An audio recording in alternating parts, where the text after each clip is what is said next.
Assalamualaikum. Iya.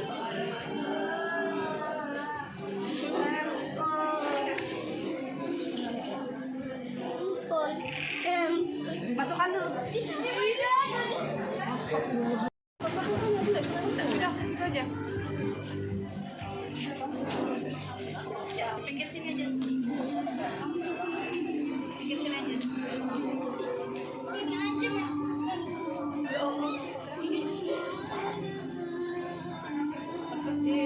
Silahkan Ustadz Ali.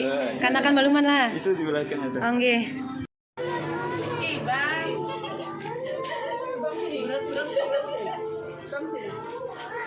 Masuk, masuk, langsung.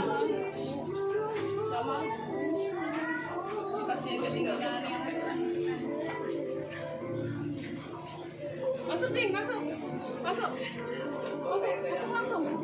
Masuk Ting, masuk langsung. Masuk Ting. Gak apa-apa. Masuk langsung, langsung.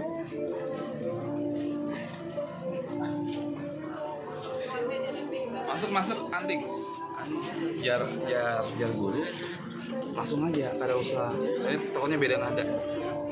Jadi biar anu aja, langsung film. Nggih. Kan dulu lah.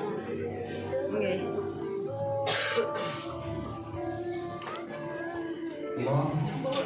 Kita akan membacakan rangkaian acara. Yang pertama pembukaan, yang kedua pembacaan tilawatul Quran oleh Al-Ustadz Maulana Harith Al-Hafidh, pimpinan Pondok Pesantren Biru Wildan Handil 2 dan Pondok Pesantren Darul Ulum Manggar. Yang ketiga pembacaan syair Maulid Nabi oleh santri Pondok Pesantren Nurul Anwar. Yang keempat pembacaan Asmaul Husna oleh ibu-ibu Majelis Ta'lim Al-Razak. Yang kelima sambutan oleh Sahibul Hajat Ibunda Misi Jamyayu binti Tukiran. Dan keenam acara yang kita tunggu-tunggu yaitu Mawazatul Hasanah oleh Kalam Ki Haji Muhammad Abdul Muhyin LC. Dan ketujuh sekaligus pembacaan doa sekaligus penutup oleh beliau. Untuk persingkat waktu kita mulai pembukaan acara ini dengan membaca ulumul Quran di syiril Fatihah.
para jemaah sekalian yang disayangi Allah dan dicintai Allah, ada beberapa pesan yang insya Allah ini sangat baik bagi kita, terutama yang kepingin berangkat haji atau berangkat umrah. Pesan-pesan ini insya Allah mesti kita jalankan, dan insya Allah kita akan mendapatkan hasilnya kalau kita telah kembali dari tanah suci Mekah nanti. Apa pesan-pesannya? Yang pertama, kalau kita ingin berangkat haji dan umrah, maka kita mesti wajib meluruskan niat kita dulu karena Allah. Karena Allah menyebutkan di dalam Al-Quran, walillahi 'alan nasi hajjul baiti man istata'a ilaihi sabila. Coba lihat ayatnya tadi. Walillah, dan untuk Allah dan karena Allah. Itu di situ ayatnya Allah mulai karena Allah, untuk Allah. Diwajibkan kepada manusia untuk berangkat ke Baitullah bagi yang mampu. Nah, kenapa di situ Allah tegaskan walillahi, karena Allah? Karena mohon maaf, ada saja mungkin orang yang berangkat haji dan yang berangkat umrah itu bukan karena Allah. Mungkin, mohon maaf, mudah-mudahan ya ikhlas semuanya. Tapi mungkin ada orang yang berangkat haji dan berangkat umrah karena faktor politik, supaya nanti namanya di poster tuh kelihatan huruf H-nya, berangkat dulu lah, karena kan huruf H itu kan mahal tuh. Nah, apalagi haji itu sudah main ratusan juta ini. Nah, ada niat seperti itu, maka bukan karena Allah. Atau karena kepingin mendapat gelar haji dan hajah. Padahal di dalam sejarah Nabi Muhammad SAW itu berapa kali berhaji. Begitu juga para sahabat yang tidak ada pernah bergelar haji. Kalau seandainya bergelar haji, rasanya kita susah juga menyebutnya. Marilah kita bersalawat dan salam kepada Nabi kita, Haji Nabi Muhammad. Kan enak, padahal ada gelar haji. Atau Haji Sayyidina Abu Bakar, Haji Sayyidina Umar. Gelar haji dan hajjah itu kebanyakan cuman orang-orang Asia saja. Padahal tidak perlu disebut pun juga nggak ada apa-apa, tidak ada masalah. Cuman karena orang kita ini kalau sudah bergelar haji, bergelar hajjah itu adalah suatu kehormatan. Sempurnalah rukun Islam. Nah, jadi luruskan dulu karena Allah Ta'ala, bukan karena yang lain. Karena ada saja orang nanti ketika pulang dikirimkan undangan pernikahan tidak tertulis huruf H-nya, nggak mau datang. Kenapa nggak mau datang? Huruf H-nya nggak ada. Itu hanya itu 150 juta itu. Saya berangkat haji plus. Apa ini? Bukan karena Allah. Pernah dengar atau pernah nonton zaman dulu namanya ada haji senatron tukang bubur naik haji. Kan ada Haji Muhyiddin tuh. Oh, paling bangga dia dengan hajinya 2 kali. Haji 2 kali dibangga-banggain terus kesana kemari. Betul tidak? Orang yang seperti ini bukan karena Allah. Jadi luruskan dulu karena Allah Ta'ala, bukan karena yang lain. Yang pertama. Yang kedua, orang yang kepingin berangkat haji harus betul-betul banyak bertobat. Harus minta maaf kepada Allah atau kepada makhluk Allah Ta'ala. Seperti ibu tadi, Ibu Yayo, kalau seandainya minta maaf ke setiap rumah, datangnya rumah satu-satu, datangnya keluarga satu-satu, kewalahan. Nanti yang datang sampai ke Mekah tinggal capeknya aja. Nah, supaya mudah, maka diundanglah, ada diadakan walimatul syafaat. Untuk apa? Meminta maaf. Kalau ada salah, ada khilaf, tolong dimaafkan. Ibarat kata ya, supaya, kenapa bisa seperti itu? Supaya dosa kita yang di tanah air jangan sampai terbawa ke sana. Karena perjalanan ini perjalanan yang sangat luar biasa menuju Allah Ta'ala. menuju rumah untuk beribadah kepada Allah. Bangunan yang pertama kali dibangun di muka bumi itu Ka'bah. Luar biasa sejarahnya.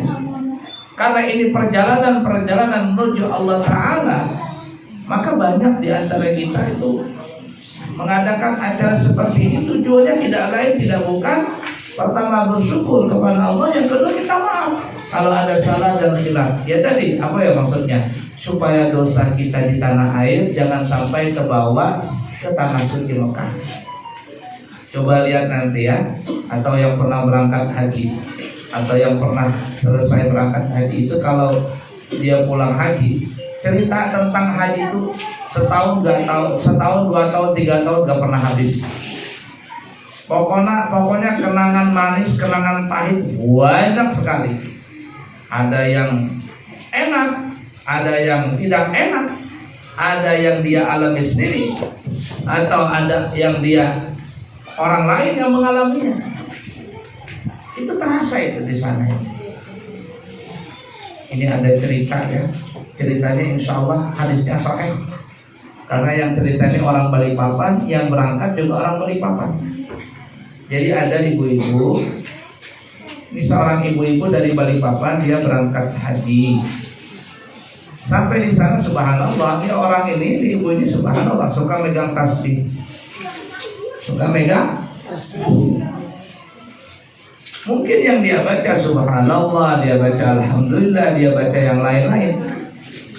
Tapi yang anehnya, yang didengar oleh teman-temannya sekamar, yang didengar oleh teman-temannya sesama rombongan, itu bukan subhanallah, bukan alhamdulillah, tapi yang didengar sekilo kurang seorang, sekilo kurang seorang, sekilo kurang seorang.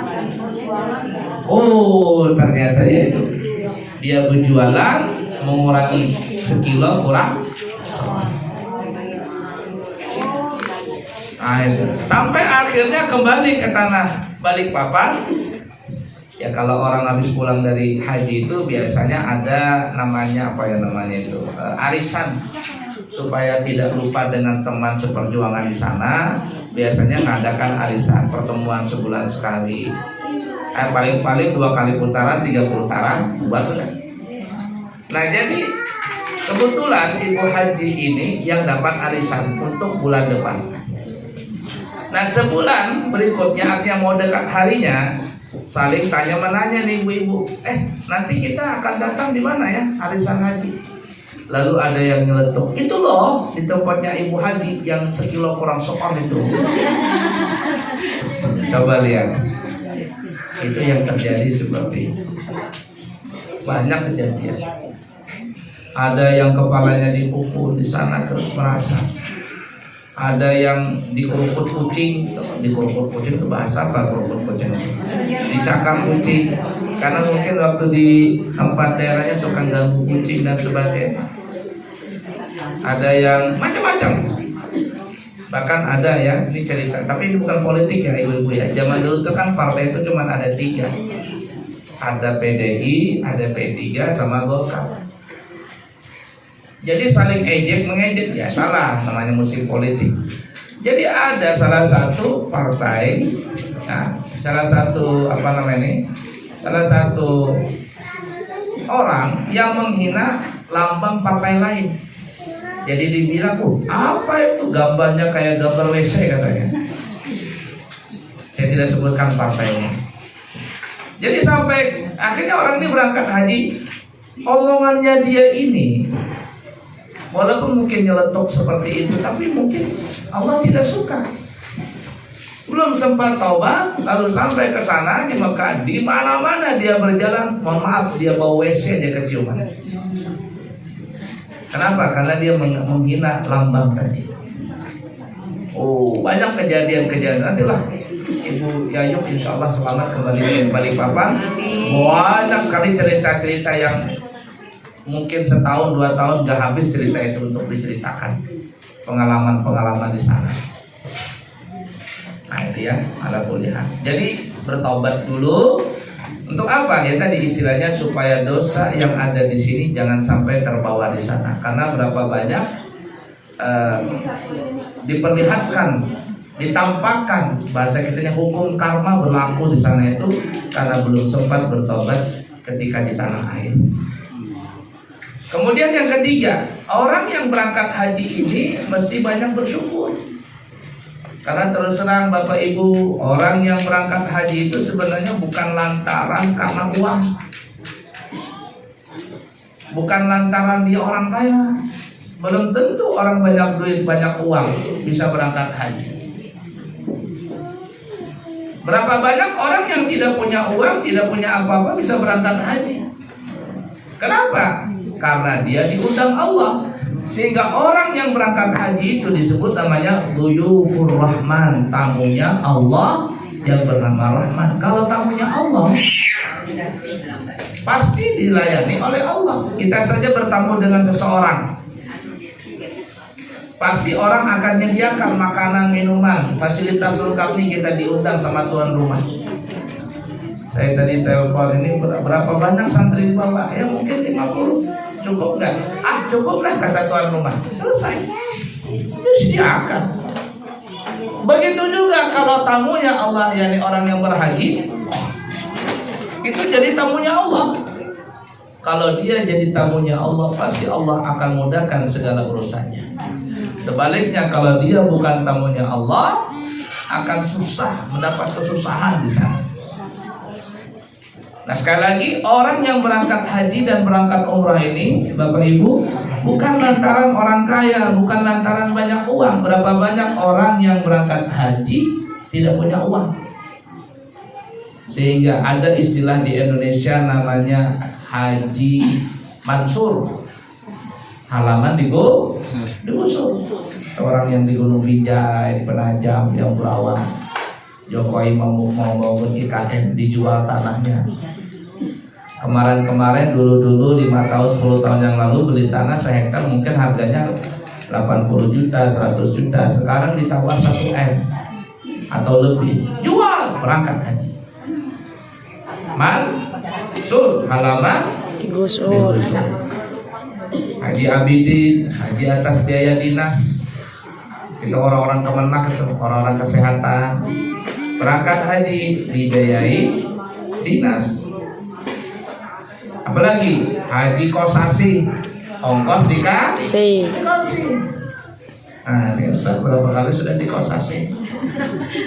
Imam-imam itu banyak kosasi. Abu Yahya sendiri berapa kali sudah kosasi? Haji 2 kali kosasi, umroh sekali kosasi. Nanti insya Allah bulan September 1 lagi kosasi. Ongkos dikasih. Mau nggak Bu seperti itu? Dikasih. Ada amalannya Bu. Baca surah Yasin tiap malam. Yasin 5 quri'alah. Yasin itu dibaca dengan niat apapun juga. Lu sudah guru tapi nggak mempan juga, tambahin lagi surah Waqiah. Waqiah itu apa? Memperlancar rezeki. Siapa yang baca surat Waqiah, amanahu minal faqr, Allah jaga dia daripada kefakiran. Gak bakalan miskin kalau orang baca Waqiah terus. Gak mempan juga, baca Tabarak. Orang Bahari itu gak pernah lupa Yasin, Tabarak, Waqiah. Kita di pondok Abu ya tidak mau, harus baca itu Yasin, Tabarak, Waqiah itu harus dibaca. Gak mempan juga, terakhir baca surat tanah sudah. Surat tanah, surat rumah dibaca. Tapi insya Allah ya